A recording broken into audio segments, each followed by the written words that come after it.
Welcome back to another episode of Project Management for Small Business. I'm your host, Anthony Pavelich. Today I'm happy to have another project manager on.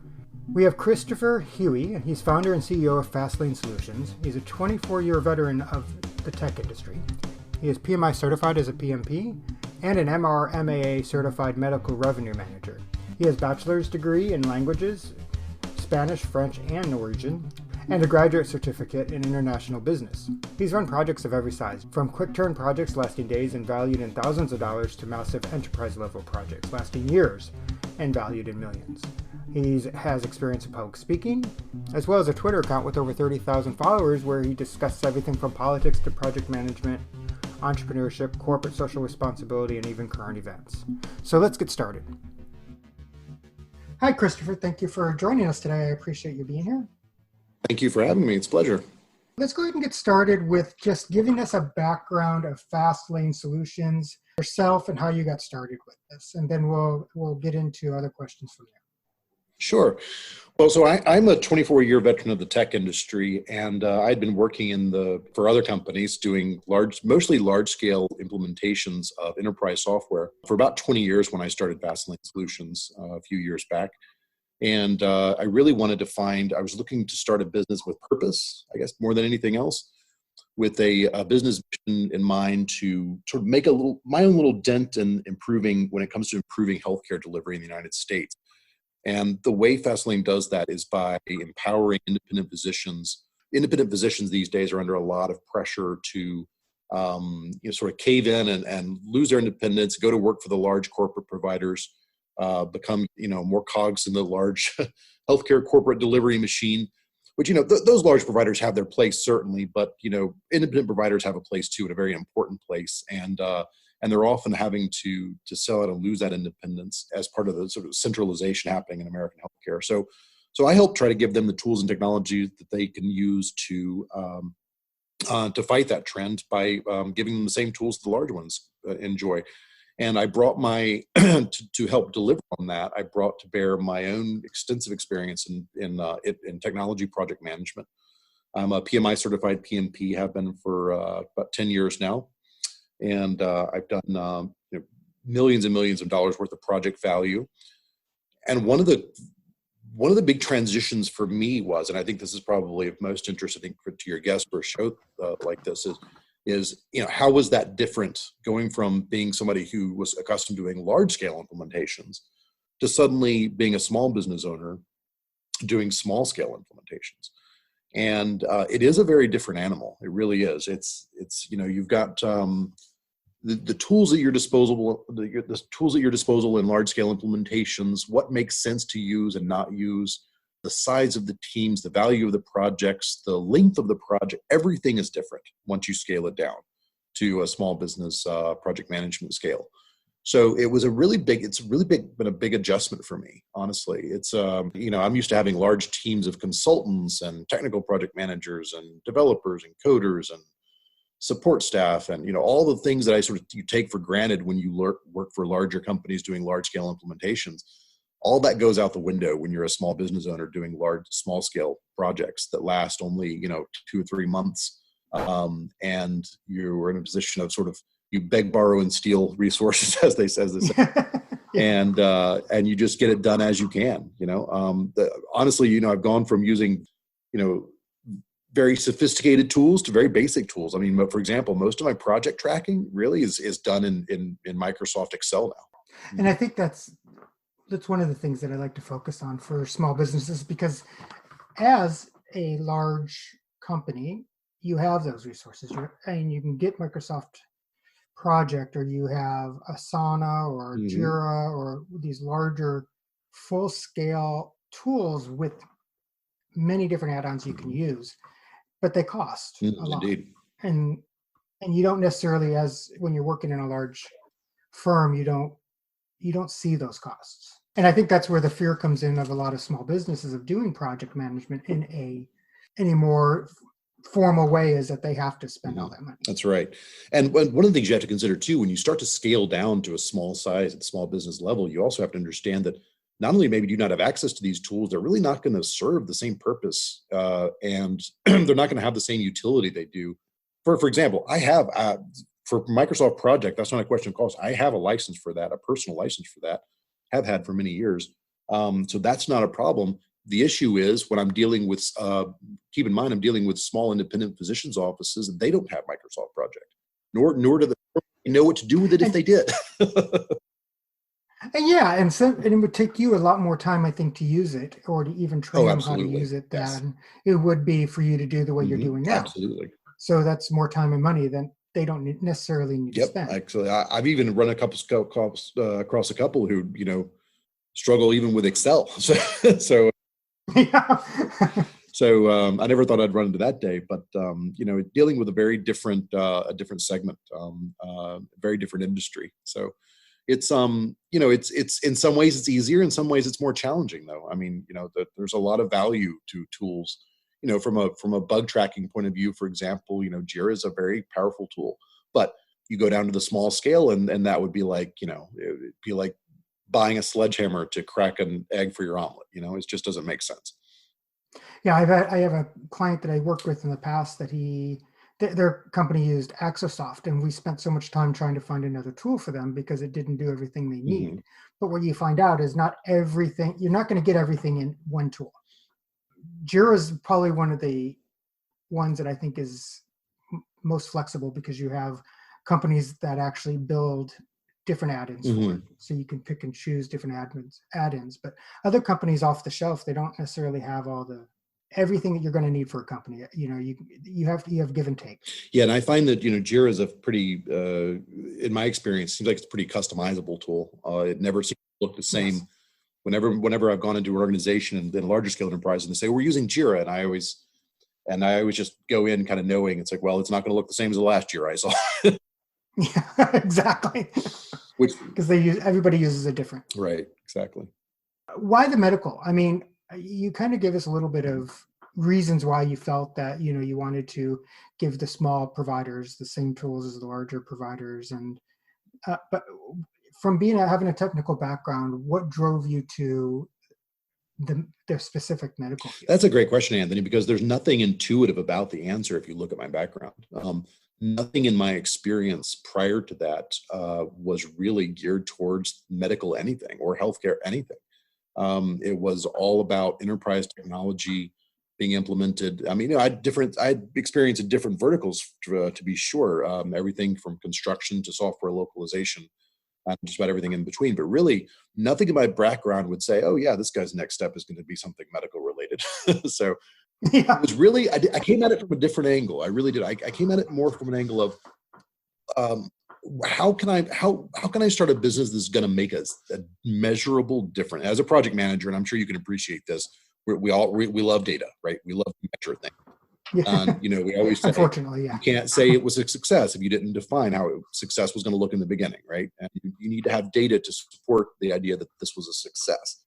So I very much came at it from a point of view of I want to make a difference, but I want to make a measurable difference. And I want to make an impact in an area that is problematic for our community. And so it really came at it from that angle, as opposed to, the angle of, hey, what do I know? Now I'm cheating a little bit there because I knew when I went into that exploration, I knew that I had to do something where I could bring my skills to bear. I couldn't start challenging, the challenge of a new problem also, without some existing skill set that I could bring to bear to it. So yes, I did end up in a new area, healthcare, but if you think about it though, what I brought to the table was, 20 plus years of how can I use technology to make things better, right? So in that sense, it was intuitive because it very much is an area where technology, if you think about healthcare as it stands today in 2019, it is an area where most participants in the field view technology as the enemy. And frankly, they have good reason to, because frankly, so much of healthcare technology out there it's way behind the times. I mean, you've still got a lot of practices on old, like client server software, doing these electronic medical records, electronic healthcare record systems. They're just clunky. They're expensive. You often feel that they were designed to be as user unfriendly as possible. And so bringing, my background in technology to bear, I've been able to really make a difference in some practices' lives. it's quite rewarding, because there was a very interesting article the other day. I would definitely encourage your listeners to have a read of it. And I believe it came out in Forbes magazine, about how bad technology in the healthcare can actually cost human lives. And they gave a very concrete example of how a very bad, clunky EMR system led to a very important lab request getting missed. And it turns out that what this woman they wanted to test her for, it turns out that's what was wrong with her. But because of this bad software, it got missed, and this woman died of a very preventable thing that if they had been using software that could have just gotten the work, with the right workflows and gotten the job done, it could have made the difference. It could have saved this woman's life. If you send me a link to that, we'll definitely put it in the show notes. Absolutely. So it's amazing what difference technology. It's funny. I don't know if you ever use this expression. It's a little macabre, but back before I joined this field, and I was just working in sort of general enterprise technology implementation. One of the mantras I would use to keep my teams, calm when things got stressful was I would actually say, hey guys, look, I know this work is important, but no small children are going to die if we get something wrong on this. So, when you're doing something like implementing, say, a new ERP system for a construction company, which is something I've done. Hey, it's important, of course, but no small children are going to die if you get it wrong, right? Yeah. Well, that's one thing. It's technology, it's practice, it's what we're trying to improve. And yeah, nothing we do cannot be undone or be fixed. Exactly. But then you get into this field and suddenly, you can't use that mantra anymore. Yeah. If you get this technology wrong, to be perfectly blunt, yeah, actually small children can die. Because this is the software that doctors run their practices on. This is what decides if the right test gets ordered or fails to get ordered. And this is to make sure the right information ends up in the patient records.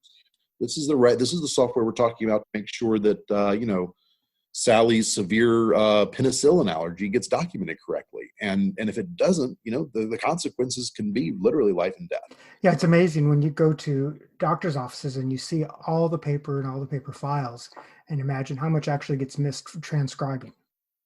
Oh, absolutely. That's a huge problem. And in fact, one of our products, I don't do product plugs on these things, but just that's actually one of the things that we do is we help doctors go paperless, because that is such a danger.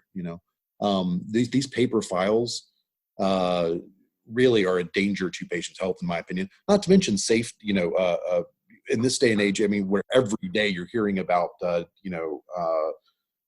data security breaches, things like that. Obviously, the healthcare industry is covered by HIPAA. I'm sure you've heard that one before. Yeah. I'm from the U.S., so yes. So exactly, anybody in the United States, if you've ever been to a doctor's office, you know what HIPAA is, right? So that's what protects your privacy as a patient. And a lot of these doctors, if you go in and you see shelves and shelves and shelves of old paper files, that's just one HIPAA violation after another waiting to happen. That's one of the things we help doctors do, is convert those old paper records into OCR searchable PDF files, so that they can be secured on a very secure cloud environment, as opposed to paper. Well, that's the irony. Doctors are often very behind the times when it comes to technology. So doctors take the opposite view of that. Say, well, nobody can breach my security. It's all on paper. Well, okay. So I can literally walk into your office, grab some of those files, and walk out. Nothing could be easier than that. Hacking is a lot harder than that, actually. Yeah, and with them being all paper, there's no availability if you're suddenly in an emergency room in another city or at another hospital within the city, or there's a fire. Exactly. That's right. Yes. Sally is lose everything. Penicillin doesn't do any good when it's handwritten on a file sitting on a doctor's office in New York City when Sally is on vacation with her family in Los Angeles. Right. Exactly. So yeah, the list of reasons why paper files are a terrible idea is we could do an entire podcast episode on that. Maybe more. Absolutely.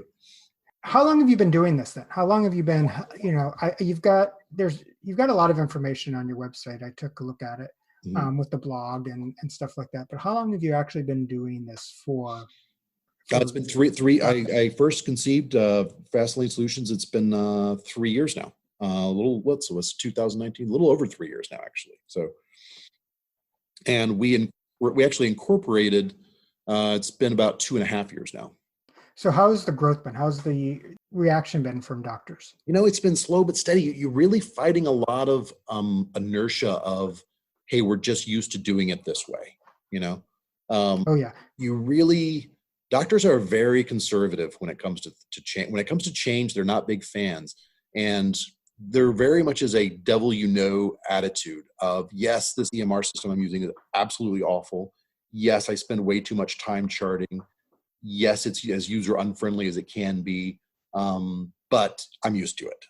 And challenging that mindset is difficult. Well, it's just like anything. It's just like project management. I mean, I'm sure you've asked the question a lot of times, and I ask it all the time: is why do you do it this way? And what's the answer? Hey, that's one of the classic ones I start off with: is why are you doing things the way you currently do it? And their answer is always the same. That's the way we've always done it. Because that's the way we've always done it. And there's no reason behind it. It's just, and that's where the danger comes in, is people get too comfortable and they don't look to find a better, more efficient way to save themselves time and money. Exactly. And the difference is, using this newer technology that we implement compared to the old school technology, the differences are astounding. I mean, just in terms of, for example, average patient documentation time, we can cut that down to about 2 minutes per patient encounter. And now that's going to vary a lot depending on specialization. Like a neurosurgeon's obviously going to have a lot more documentation than, say, your family doctor. But as I say, your mileage may vary, but on average, though, we can really slash it a lot. And these same doctors who are spending nights and weekends catching up on charting will still look you in the eye and say, "Yeah, but I'm just used to doing it this way." It's like, and I'll be honest with you, sometimes you just want to grab them by the shoulders and stop doing it. Stop it. Exactly. Well, doesn't your spouse miss you? I mean, don't you want to see grow up? Because we can have you out of the office at 5 o'clock every day and not even thinking about charting for the rest of the day. Just so many efficiencies that we can use technology to bring to bear to improve doctors' lives and the outcome of their patients. And a lot of the stuff is just low hanging fruit too. It's easy to implement. The project, we're talking earlier about the scale of these projects. We can be live from the time the ink is dry on the contract. We can have these folks live in typically like 9 weeks. So this is not like some traumatic change for their practice, but it's just a question of getting them out of the mindset of, we should continue doing it this way because we've always done it this way. Yeah. One thing that we've actually, as project managers now, have a lot of responsibility for, which we never really had, I think, in the past as publicly, is change management. We've always had to do change. We've always had to manage change, but now it's become more of a responsibility of ours to be not only project managers, but change managers and proponents of those changes, and help them understand why the changes are good and how they benefit them. And that's a big missed piece in a lot of projects, is the change management portion. Showing them what's in it for them and how it's going to help them before you go in and do it, instead of like implementing or trying to give them a solution and then just, okay, do you want to do this or no? Tell them how it's going to help them and why it's going to help them. And it sounds like, doctors don't, that's one piece for the doctors that they need, I think, heavily. Oh, very much so. Absolutely. That's one of the big things that the conversations we have to have is about change, is about, okay, this is your, this was your life as it was before. This is the way that your life is going to be when we're done with this. And in fact, when you think about it, because of what we're trying to get them to do, that's really also a part of the sales cycle. So that's not project management. That's the sales aspect of it as well. As here's where your life was when we start this project. By the time we get done, this is where your life is going to be. This is what your life is going to be like. This is how your workflows are going to work. This is how your day-to-day operation is going to be different, and documenting that. And frankly, again, going back to the sales side of it, getting them excited about it, and getting and them getting their teams excited about it. Mm-hmm, exactly. And teams, I'm glad you mentioned that, because that's a big part of it too. And in this sense, this is no different than any other project management. One thing that doesn't change regardless of the scale of the project is you really got to get buy-in from all levels. It's important that you not drag, the end users kicking and screaming into the future without taking the time to educate them on how life is going to be better too. That's a mistake that I've witnessed many times in my career. I'll give you a very real world example of this from very early in my career, about 20 years. This is 20 years ago plus. I was working in Europe, and we were doing a large scale implementation of supply chain management software at actually it was a very large consumer goods company, American, but we were doing it for their European operations. Very famous one, won't name names, but you love their chicken soup. They spent millions and millions and millions of dollars on this product, and it really got sold very effectively to upper management and to middle managers who were all very much on board with this change and very excited about it. And the implementation happened. So the implementation actually happened before I came on board. I was kind of brought in as the project manager toward the tail end of it as things were going live to replace somebody who had moved off. And I went and visited their site one day, and I went by and visited with some of their demand planners. And I looked at I stopped by their desks, and I noticed that they had these spreadsheets open. I said, guys, what are you, I'm just curious, what are you guys working on there? I said, oh, we're doing our demand planning. It's like, well, I see you're using Excel. What about this product that we had just implemented, which was one of the major features of which was these very advanced, cutting edge, bleeding edge algorithms to do, really sophisticated demand planning, which they had spent millions of dollars, may I remind you. Oh yeah, that system. Oh yeah, we remember the implementation for that. The shortcut is still on my desktop. Yeah, we don't use that. So this company had spent millions and millions and millions of dollars on this product. This wasn't the only component of it. It was a lot more than just demand planning. So I don't know, to what extent they were using the other ones, but this was a big chunk of it, right? This was supposed to add a lot of value, and upper management had bought this with the understanding that it was going to add millions straight to their bottom line by improving the way they do demand planning, and thus the way they respond to market conditions. And their demand planners on the ground, but nobody had ever really gotten their buy-in. Nobody had really made them understand how this was going to make their lives better. And at the end of the day, nobody was looking over their shoulder, making sure that they were even clicking on that. They were trained on it, but they were still just turning in their numbers the old way. And nobody was the wiser. And that was a really good lesson to me in making sure you get buy-in from all levels, making sure that everybody understands how's the before state and the after state going to change, how it's going to be different in a way that's going to positively impact my life, that I want to buy into this project. People don't understand this, and this is kind of just my point of view, and I'm sure you may share it. It's kind of, when you see that kind of thing that, and you came into the tail end of this, but I know there's probably been other projects you've worked on. It makes you sad as a project manager that you spent all this time trying to help them, and then suddenly they're not using it or seeing the benefit of it. And absolutely, yes. It's kind of like, it is. Personally, I think. Yeah. You do, and it's kind of hard not to if you've put all the energy into doing something you feel is going to benefit others and make their job easier, and then they don't use it. I mean, so it does. I've been in many situations to where I've tried to help, I've implemented certain things, and then they just don't seem to. They use it for a little bit and revert, or they weren't properly introduced to it, and so they don't like using it, and then it's like, wow, I just did all of this for nothing.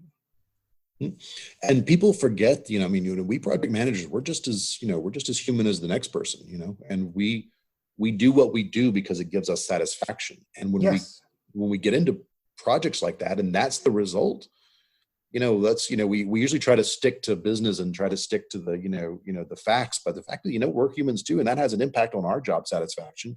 And, like you said, how does that make you feel as a project manager when you go through all that work and the end result is that it's not bringing about the change and the benefit that you bought into yourself too as a project manager? And that it could, because they won't adjust because they're afraid of change. Exactly. The other thing that I like that you switched over to the medical industry is a lot of people see project managers as they expect them to be specialists, But what you've done is you've taken what you were able to do and used the same tools in a different industry, your same knowledge, and show that, okay, I'm not just an IT project manager, or I'm not just an infrastructure project manager. I have my skills can be used in multiple different industries and multiple different levels of those industries. Mm-hmm. Well, and I've always said, and I believe this, and I know this for those of your listeners who are PMI certified PMPs like myself, they'll recognize this as like, it sounds like I've drunk the Kool-Aid, but I guess I have. I suppose.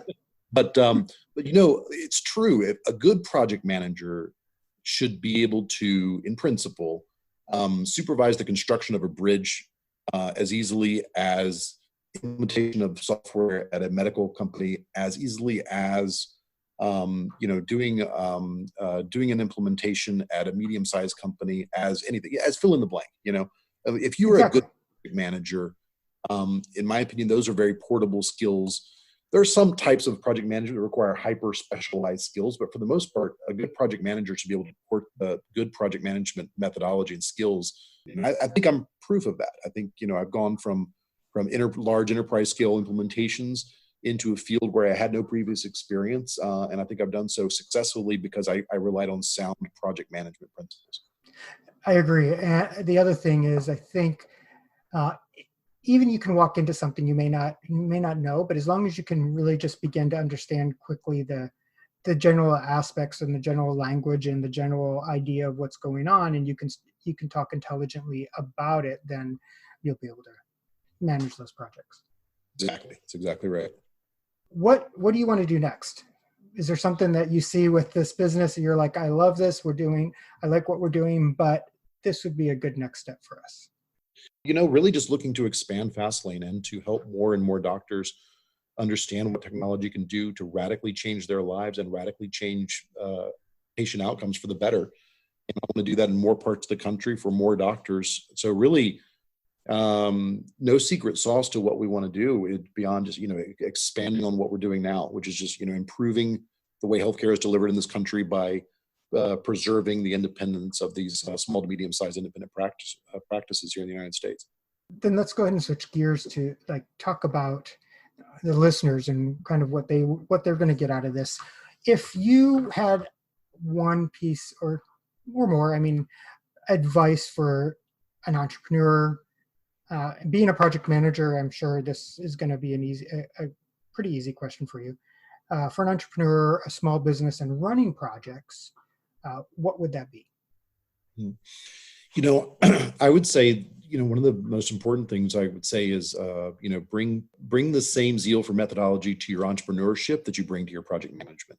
If you're a person like me who's going from project management into entrepreneurship, and approach it with that same sense of discipline and methodology that you would any good project that you're trying to run, really you have to do a very honest assessment. I think this is good advice for anybody in any field, frankly. Do a very honest assessment of your own strengths and weaknesses, and then go out and find people who can shore up those weaknesses.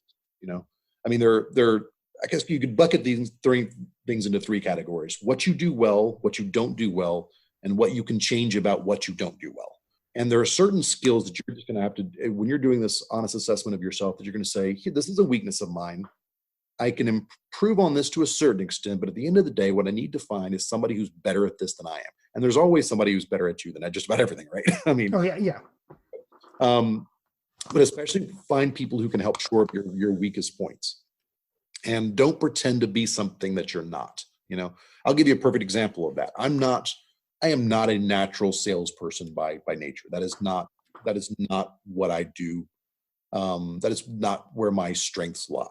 I can do it. I've had some, success with it. But one of the things I had to face when I was getting Fastlane geared up was I had to say to myself, look, Christopher, this is not your bailiwick. This is not what you do best. Go find some people who are really good at sales and have them do that for you and reward them accordingly. I think besides the, what you do well, what you want to improve on, and then your third one is. And what's a weakness of mine where I just have to say, you know what, let me just find people who do this better. Because either this is something I can't improve upon sufficiently, because we're all human. I mean, there are areas where we have more capacity for growth than others, right? I like those things, but I also, I mean, those are kind of some of the ideas that I've thought in myself when I've taken on being an entrepreneur. But then you also, I think, what do I enjoy doing and what do I not enjoy doing? Because if you don't enjoy doing it, you may procrastinate at it. Even if you're good at it, even if it's something that you can do very well, but you don't enjoy doing it, then it may be something that falls to the side because you're doing everything else that you enjoy doing. That's absolutely right. And I think that's a very good addendum to that policy of examining your weaknesses is also, what do I like and I dislike doing? Now, even if you're really good at something, let's take that same example. Let's say I was really good at sales, but let's say I really hated doing it.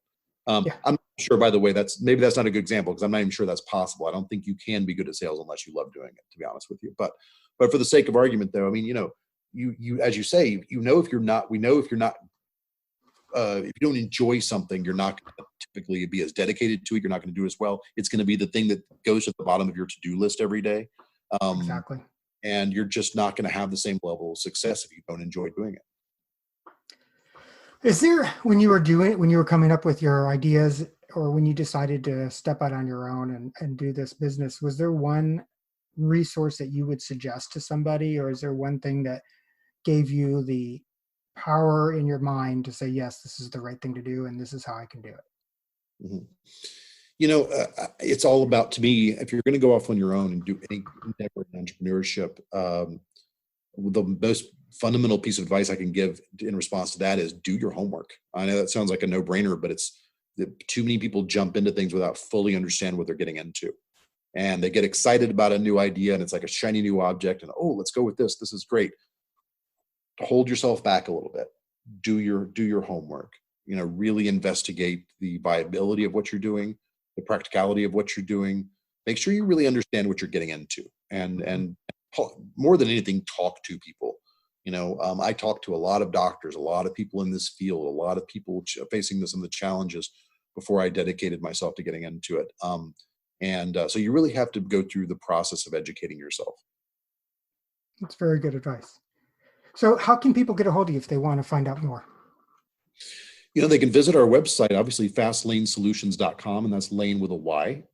People often ask me about that. How do we come up with that name? And this is actually a good, not to go off into a tangent here on such a straightforward question, but we talked earlier about how important it is to be honest with yourself and your strengths and your weaknesses. When I started my company, I wanted to use a family name in the company, and the first thing I had to be honest with myself about, my last name is Hughey, which is a fine, nice Irish Irish name, but it's also like one of the least marketing friendly kind of names you could have, right?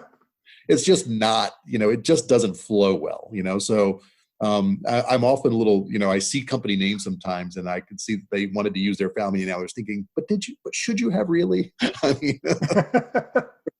I mean, there are just some names that are more conducive to marketing than others, right? And so one of the first pieces of honesty I had to have with myself is Hughey is just not very marketing friendly, it's just not.